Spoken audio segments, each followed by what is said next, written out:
There's a lot more material out there as well, and you'll see when you're watching, a TV program, when you're watching the BBC or Sky News or ITN, then because audiences have certain expectations of what they're going to see there, they will not show graphic content. They will in some countries. That's just the sort of the British journalistic ethical context, if you like.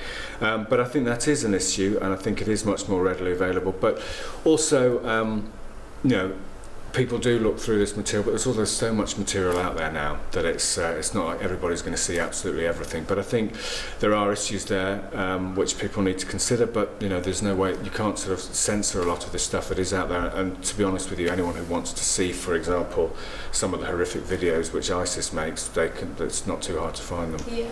And just following on from that, I mean, how did you feel when you found out about the capturing and the beheading of American journalist James Foley? Was that something that was quite striking to you, that it's a dangerous field of work?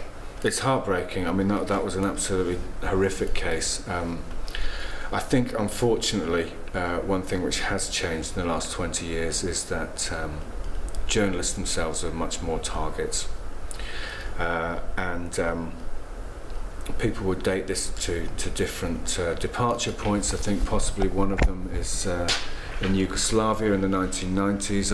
Others would say it's in the wars which followed September the 11th. But there's also a sort of changing technology point here too, because once upon a time groups would have needed journalists to tell their story, and now, of course, as in the case of Islamic State, they proved themselves very apt at putting their own material online, particularly in order to reach and impress the audience they want to reach.